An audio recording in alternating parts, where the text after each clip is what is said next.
Every story appears ordinary till you see the core side of it. And what you're looking for is a story behind the news. We bring it to you from Lagos, the commercial capital of Nigeria. Giving you all sides and political stories round the clock.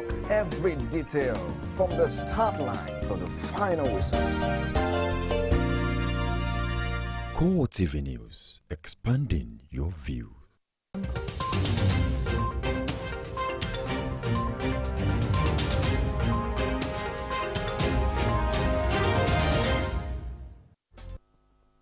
Hello and welcome to CoreTV Primetime News. I am Oluyemisi Olubi, and here are the major news we're tracking at this hour.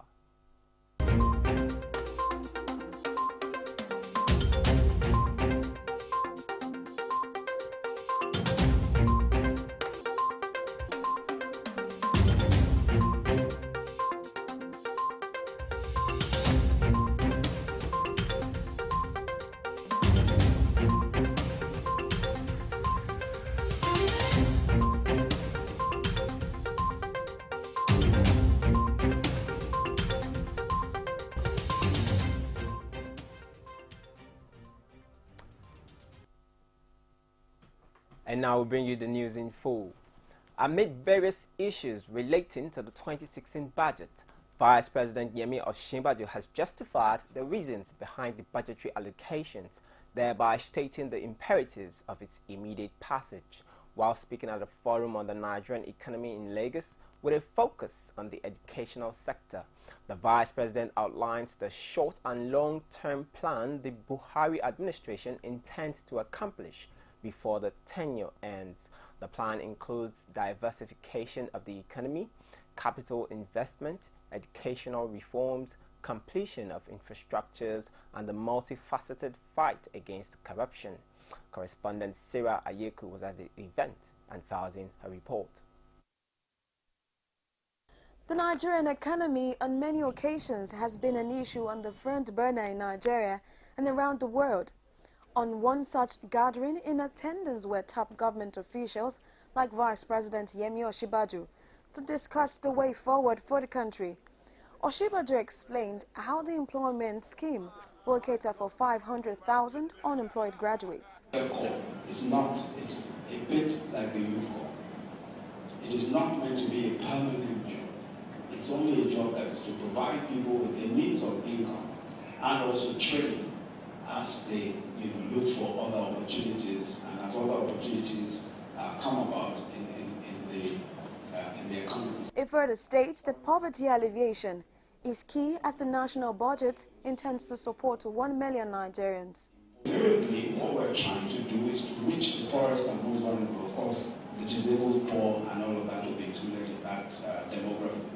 Now, after gathering the social register and identifying the individuals, payment will then be made to those individuals. Still on youth development, these government officials seek the restructuring of the educational sector while reiterating the need for political leaders to shun corruption. I believe that we could benefit very much by communicating more. But one thing is the political level, but then we have to implement into the reality.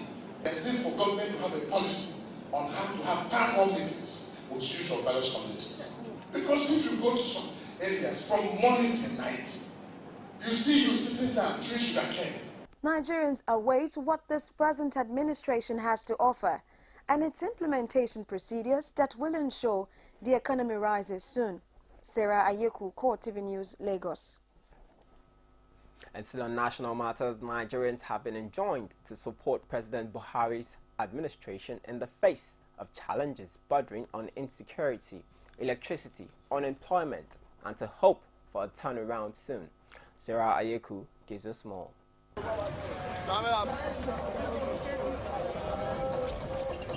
Questions as to what changes have really occurred since the beginning of President Buhari's administration fill the mouths of Nigerians due to epileptic power supply, incessant fuel scarcity, insecurity, unemployment, among other issues plaguing the nation. 11 months on, it appears the people are yet to enjoy the dividends of voting massively for the All Progressive Congress, APC. Our country is going through the worst times. I don't know. I'm just hoping that something will happen to turn around the misfortune of this country. However, Nigerians are enjoined to believe in the plans of the government, even if things appear slow. Hope is the basis of life. This administration will do its best, and others will succeed them.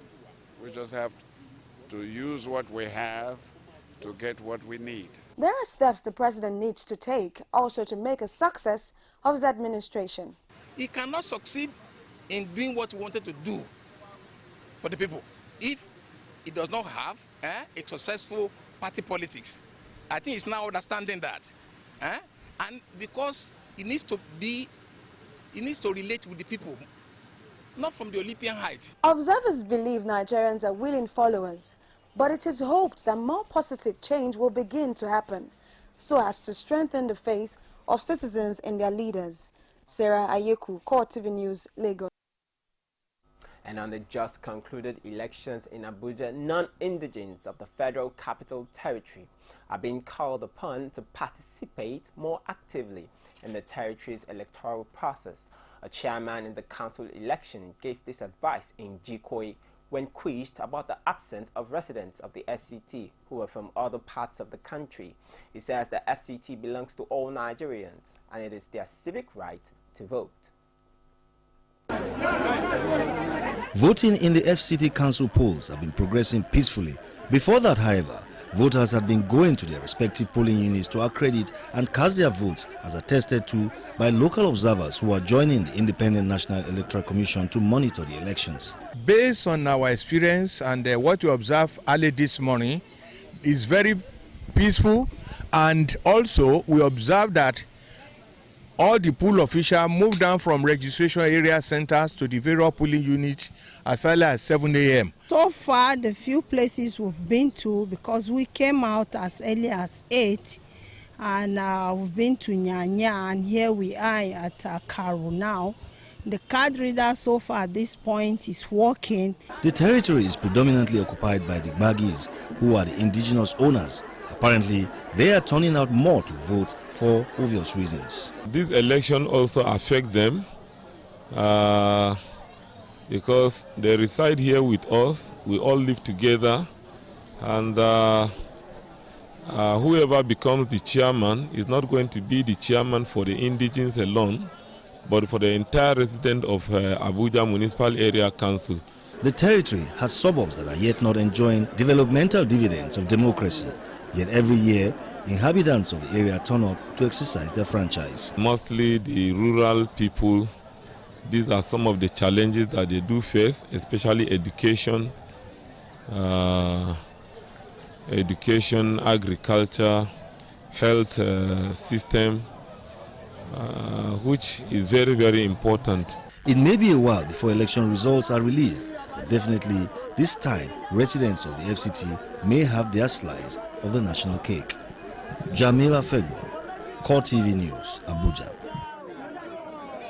And still on the FCT polls, the shout out against the electronic voting system may just be gaining momentum as the Independent Electoral Commission is having to resort to manual voting in some polling centers in the Federal Capital Territory. The FCT council elections, which have been generally peaceful, recorded an averagely low voter turnout. Voting began at exactly 8 a.m. Saturday as voters were seen at the polling units in their localities. Peacefully conducted, some polling units, despite having a good number of voters on the register, had some concluded before the close of the election hours. One major hiccup, however, is the fact that some of the card readers in some polling units did not work and they had to resort to using manual voting system. They failed to function in Jikwe area, but they had to use the voting system with the consent of the party agents.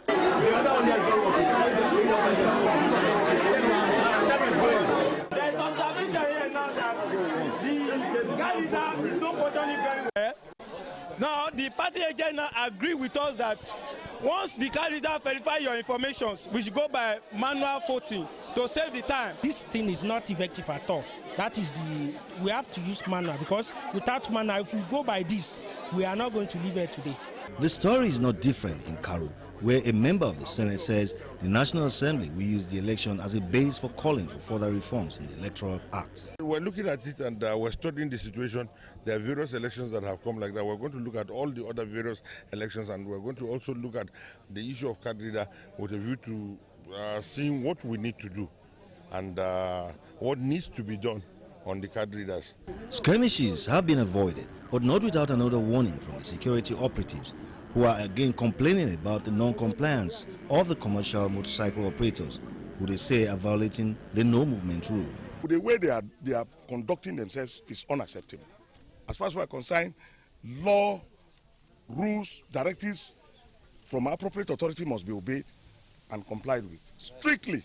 As the people of the territory await the results of the polls, expectations are that they will reflect the true voting pattern that will produce the winners or losers. Jamila Fegwa, CoreTV News, Abuja. And now we look at the elections in another municipal area in Abuja, Buari in particular, where correspondent Abiola Oluwole, who monitored the exercise in the council area, says the turnout was encouraging. With over 1 million registered voters, residents of the Federal Capital Territory came out to participate in the area council elections. The purpose is to elect chairmen and councillors into the 6 council areas of the FCT. Buari Area Council Unit 8, New Maitama in Kubwa, was filled with voters waiting to exercise their franchise. The number where they write beside your name, una go write am for piece of paper. Then the letter where we write for top, una go come write am beside that to your number. That is to tell you say the group where you go cast your vote. Accreditation and voting was done simultaneously, a sharp difference from the initial practice. The exercise, according to the electorate, is peaceful. They also commended the performance of the electoral umpire. So far, the card reader, I think the performance is so improved. It's so speedy this time compared to the last time. So I want to believe that, God willing, we are highly moving ahead and we are improving as per our system. So I commend the INEC from the start of this game, and I believe that it is going to end in this same format. INEC has done a wonderful thing for us. They have given us enough presiding officers. We have enough staffs. INEC did their best and they did a nice job.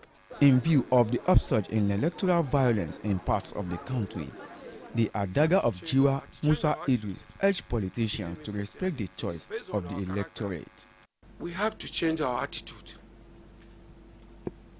If we change our attitude, believe me sincerely, things will change. It is based on our character that causes all this problem for us. The result of the election are still trickling in as of the time of filing in this report. From the Abuja metropolis, Abiola Oluwole reporting for CoreTV News. And still on the elections in Buari, it was being reported that the rains nearly marred the election. The rain made some of the voters take to their heels as the torrents of rain kept falling. Correspondent Bukola Afeni, who went to some polling stations in Buari Area Council, reports that there was a massive turnout in all the centers except a center in Dutse Baupma, which is a relatively new one. At Baragoni and Ushafa polling stations located in Usama Dam, voting materials did not get to the polling centers until after 12 noon. Voters, however, lament that the card readers are not working and INEC officials are not cooperating with them. The INEC officers are not doing their duty. Why? Because the voter, this what did they call it? This card reader is not working. We want to start the vote, and card readers is not working. So we are not waiting for card reader. That is our problem. That is the reason that you see people sit down anywhere that you see them. He also urged INEC officials to ensure that voting materials and card readers get to the polling centers early for subsequent elections. They said they should test the card readers to ensure their effectiveness. The accreditation has started. The card is, the verification is there. They have found my name. But it's the card reader that rejected the fingerprints. That's the challenges we are having here. The INEC official, in addition, says the commission is working assiduously to ensure that materials get to the voters in good time. No, we actually had a problem. We changed our card reader with somebody, another polling unit, so but they rectified it. It's working perfectly. The 2016 election is going on smoothly with the presence of security and paramilitary personnel in all the centers. And still on the elections, some skirmishes occurred in some parts of Abuja, like the Kuje area, where the elections almost degenerated to a troubled scene. Our correspondent Aniete Patrick, who covered the Kuje Area Council, reports that complaints came from voters regarding the card readers. This was the situation at Godoji units of Kuje Area Council, where voters were killed but the card readers were not effective, which almost derailed the peaceful conduct of the election. Smearing down, local observers are praising the entire process so far. We've been to about 4 polling stations to organize, to observe what is happening, and we've seen that this election is peaceful and is organized. At the Chibiri polling unit, more than 500 voters came to exercise their franchise, but voting materials were not enough to go round. However, the INEC officials say the problem will be rectified. The major challenge is the fingerprints. About the fingerprints, most of them, their thumbs are hard due to maybe because of the occupation. Most of them are farmers. So definitely the difficulty is the fingerprints. The credibility of the polls is not in doubt for some aspirants who say winners and losers should accept their fates, while security was quite commendable. Generally, the FCT elections have been adjudged peaceful. All that is left now is that INEC must do everything necessary to foster incidents of card reader failure in future elections.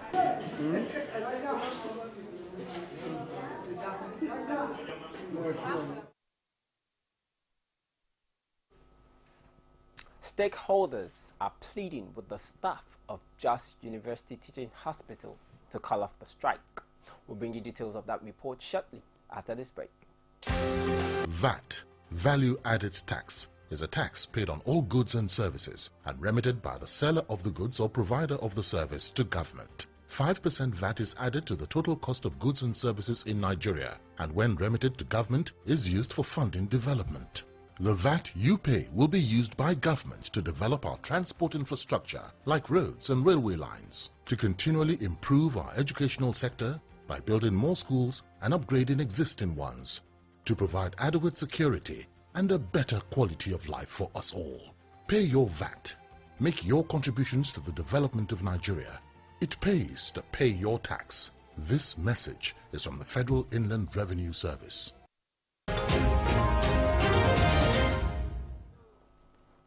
Thanks for joining us again. Do remember that you can get updates on our news stories from our different social media platforms. On Facebook, we are at facebook.com/CoreTV News. And you can also check out our Twitter handle at CoreTV News NG. Or you can subscribe to our YouTube channel at youtube.com/CoreTV News. If you're just joining us, here are our major stories tonight.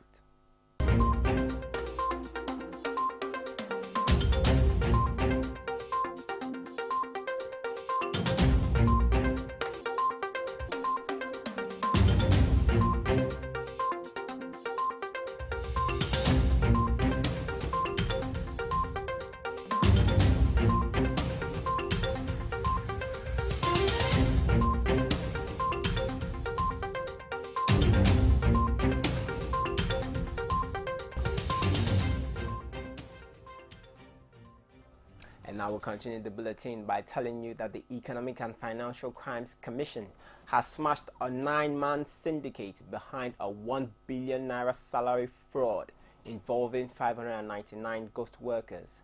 The anti-graft agency has also arrested a couple, Dayo Usman Aliu and Ronke Usman, who were said to be members of the syndicate.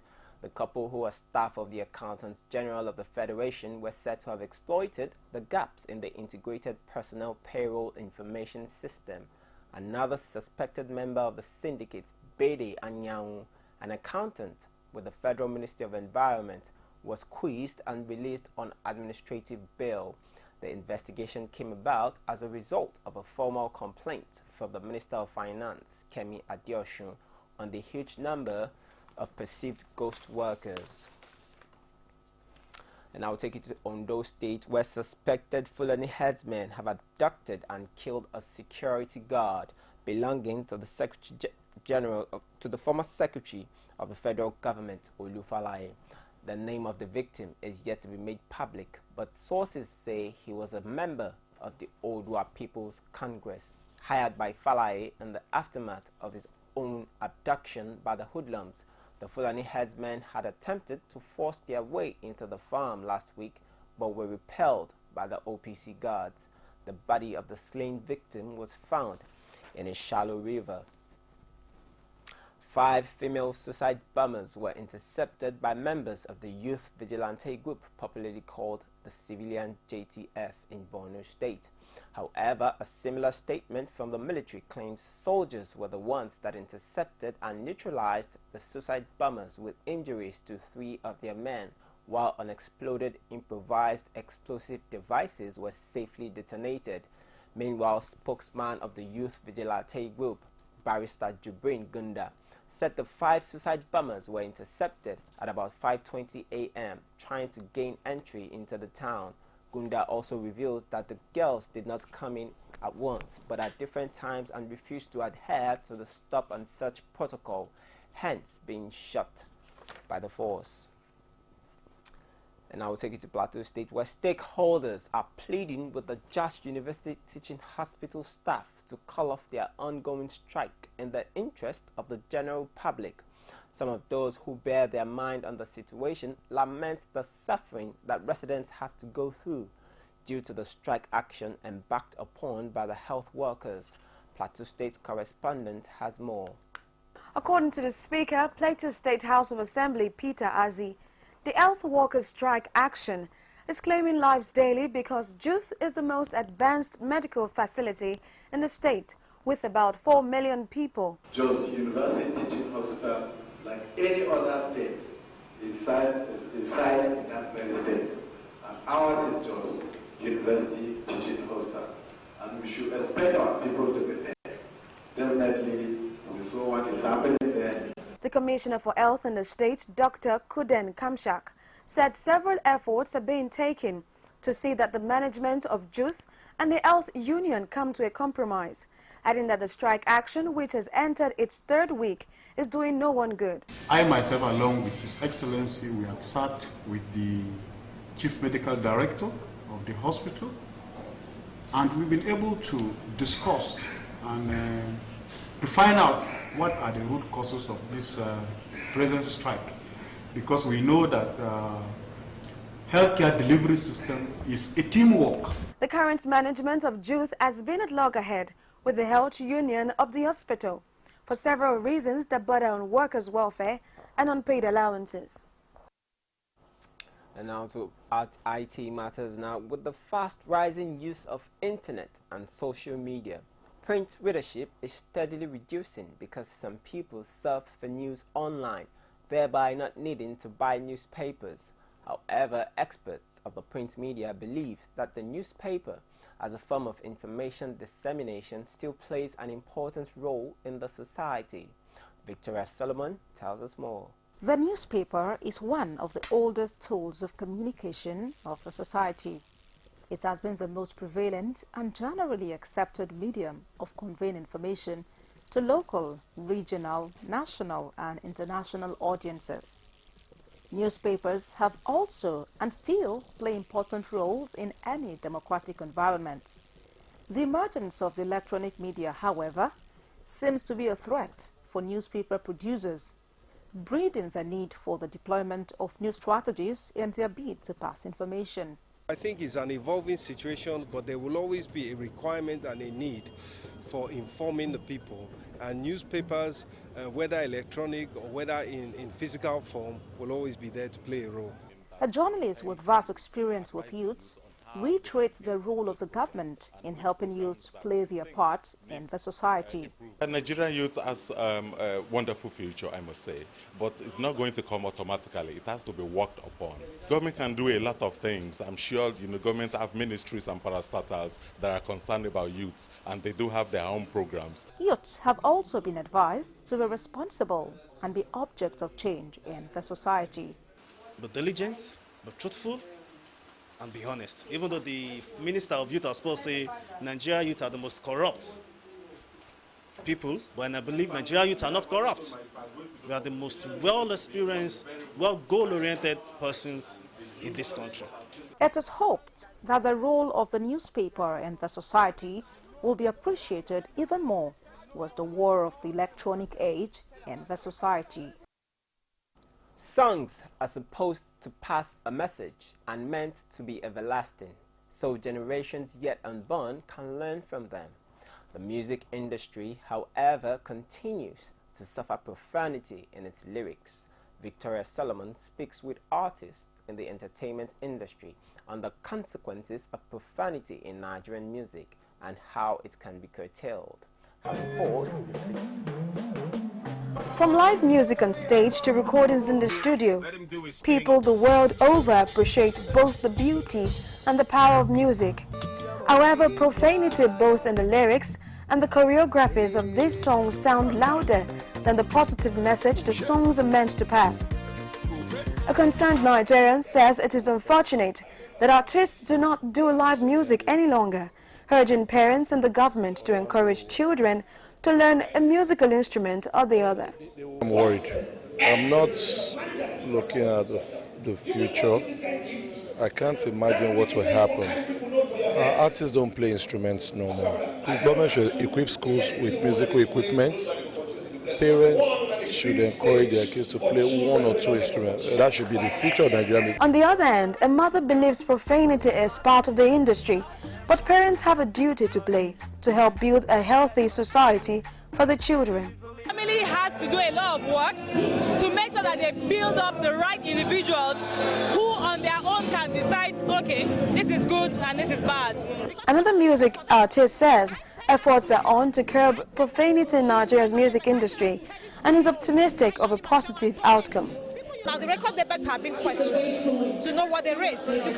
You can't bring out anyhow nonsense right now, and it's great way. So we are really I want to say we are doing something about it. As new artists evolve in the entertainment industry, it is hoped that the Nigerian music would have meanings and they'll build a good society in which children can learn and grow.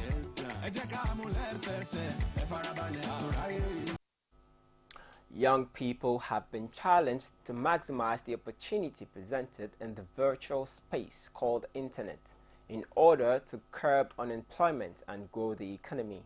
The Internet features various social media platforms that has created a workable space for many to showcase business ideas. Hence the call on Nigerian youths in particular to utilize and create their own environment rather than wait for the government. Sarah Ayeku was at a capacity-building forum for young individuals seeking employment in Lagos, and now we bring you her report.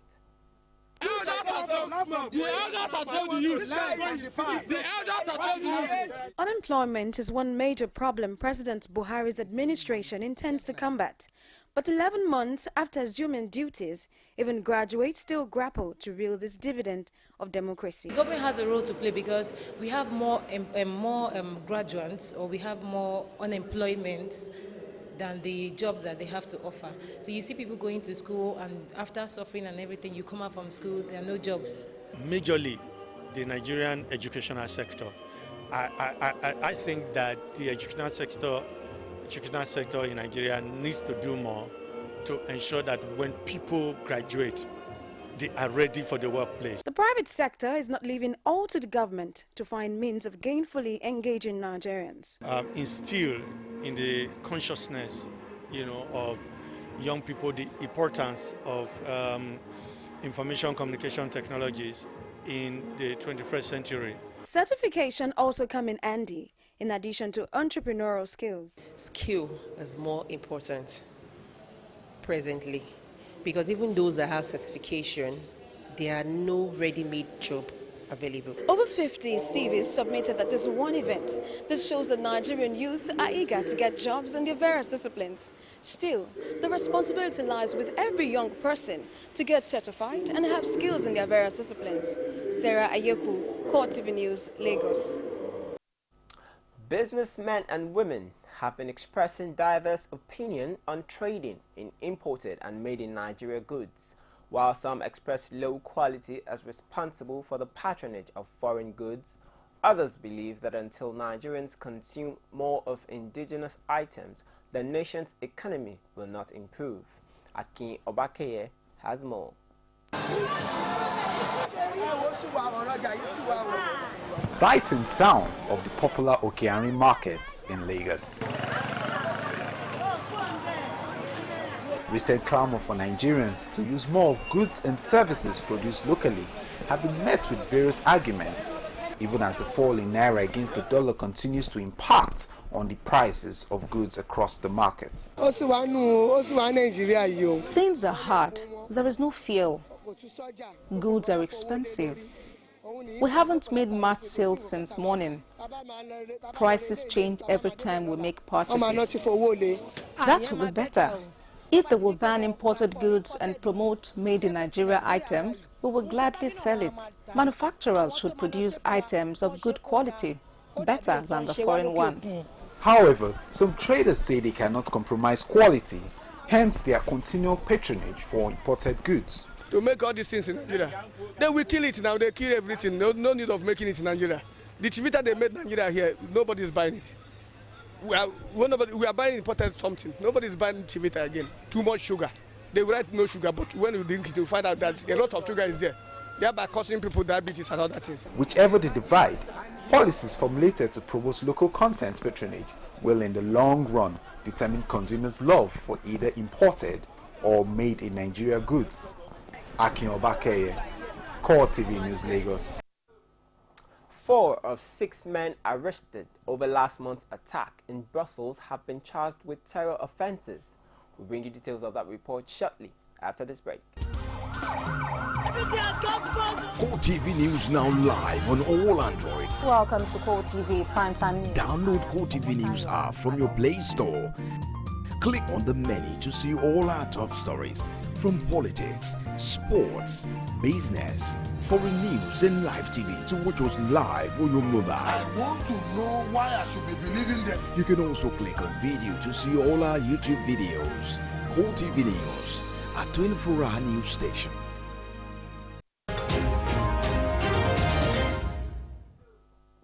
Thanks for joining us again. And now we'll give you reports from outside Nigeria, where 4 of 6 men arrested over last month's attack in Brussels have been charged with terror offences. The 4 include key suspects Mohamed Albrini, who was also wanted in connection with the attacks in Paris that killed 130 people last November, Osamak, Herve Bin and Belalem. Albrini confessed to being the man in the hat after interrogation by security forces. Officials believe those who carried out the Brussels and the Paris attacks are part of the same network backed by so-called Islamic State. Prior to the arrest, Albrini's fingerprints and DNA were found in 2 safe houses in Brussels, as well as in a car park used during the Paris attacks.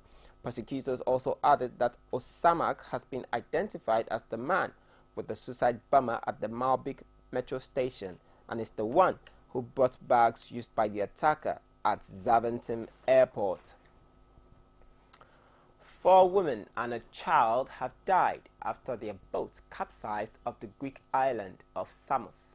5 other people were saved and a search is underway for 4 more. Survivors from the latest drowning told officials that they were traveling on a 3.5-meter vessel made of plastic. Meanwhile, the EU-Turkey deal on migrants is still existing and is aimed at easing uncontrolled mass movement of people into Europe from Turkey. Migrants who have arrived illegally since mid-March will be sent back to Turkey if they fail to apply for asylum or their claim is rejected. For each Syrian migrant returned to Turkey, the EU is due to take in another Syrian who has made a legitimate request. And now the United States has warned its citizens of credible threats to tourist areas in Turkey, particularly in Istanbul and the southern resort city of Antalya. Both the Islamic State group and Kurdish militants have claimed a number of attacks in Turkey in recent months. A ceasefire between the government and the Kurdistan Workers' Party broke down last year. An emergency travel warning was published on the website of the United States Embassy in Turkey. Antalya, on Turkey's Mediterranean coast, is a major tourist center visited by millions of people every year. The warning comes a day after Israel's Counter-Terrorism Bureau urged all Israelis to avoid Turkey, saying there are immediate risks of attacks being carried out in the country, and we stress the threat applies to all tourism sites in Turkey. And now at least 15 soldiers loyal to Yemen's government have been killed. The soldiers were reportedly ambushed in the town of Awar in Albion province that was seized by Al-Qaeda in February. Al-Qaeda has seized more territory in Yemen in the past year as the country's war continues. According to the United Nations, almost 6,300 people, half of them civilians, have been killed in the fighting. UN-backed peace talks between warring factions are due to begin in Kuwait on April 18th. You sports. Power style, and that's what he delivered. After years of relegation to the background, the Nigerian handball game is coming back as the Handball Federation of Nigeria is set for this year's National Premier League. The President Handball Federation of Nigeria, Yusuf Dauda, stated this during a media briefing in preparation for the 2016 National Handball Premier League held at the Ahmadu Bello Stadium in Kaduna. Almost 10 years since the sport was stopped due to lack of sponsorship, the Division 1 Championship handball activities have not been witnessed much in Nigeria, and it is with joy that the president of the federation announces the league's rebirth. The league is so important to the development of this game because of so many advantages in it.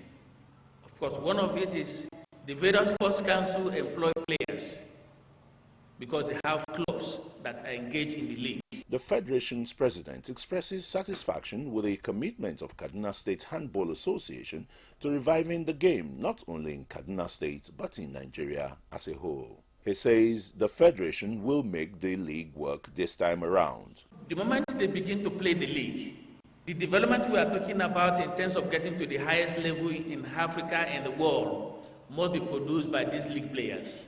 As happy as I am, we are equally thinking of how to improve on the league. And Chairman Kaduna State Handball Association calls on organizations and well-meaning Nigerians to join hands with the Handball Federation of Nigeria to take the game of handball to greater heights. We have created a synergy that we are going to support them, and we are going to make the 2016 Premier League a very, very and wonderful and successful competition. A total of 25 teams will feature this season, comprising 13 males and 12 female teams, adding that from next season it will be trimmed down to 18 teams, 10 males and 8 females. This year's league would be held in Kaduna between 13th to 24th April 2016. And now we'll take you to London, where Arsenal Football Club came from behind to secure a 3-3 draw against West Ham in an epic London derby. Mesut Ozil and Alexis Sanchez put Arsenal ahead in the 18th and 35th minutes before English striker Andy Carroll lashed in a hat-trick. Laurent Koscielny equalized at 70th minutes to earn Arsenal a share of the spoils. The hosts extended their unbeaten run in the league to 14 games, while Arsenal remains third on the log with 59 points, and West Ham remains sixth with 52 points. And still in the English Premier League, Aston Villa's hope of survival in the Premier League has been dashed after a defeat by Bournemouth. 8th loss in a row leaves them 15 points from safety with 5 games left. Villa needs a miraculous win in their remaining 5 games to have any chances of staying up, starting on Manchester United on the 16th of April. However, fans were in an unforgiving mood as the fractured relationship between home players and supporters continued.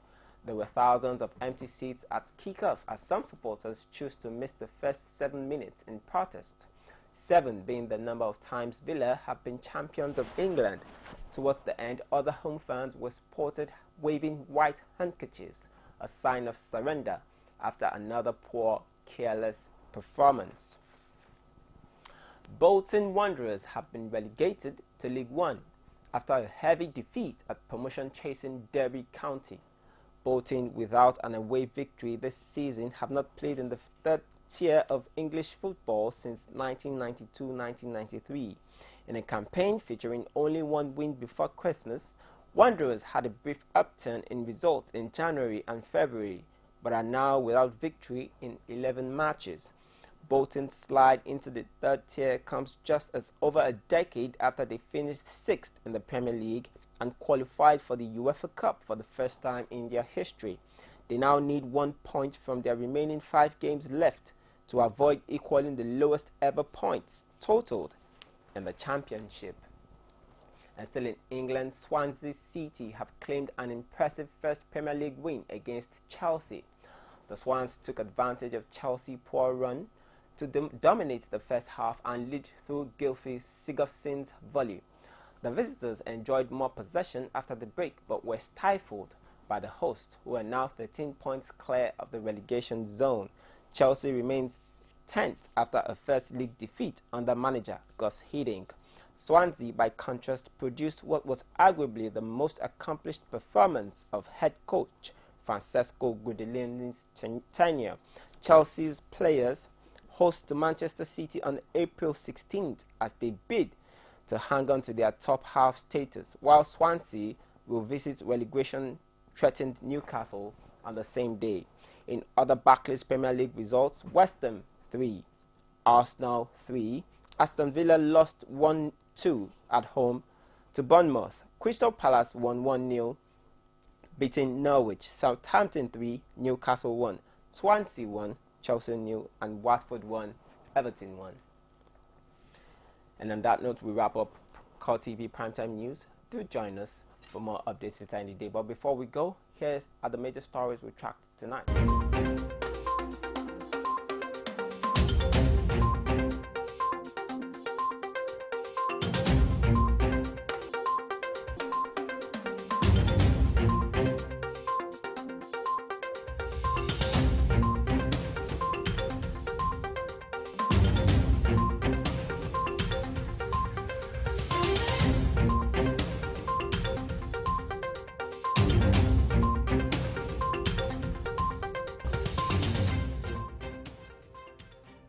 Thanks for joining us. I am Oluyemisi Olubi. Have a great weekend.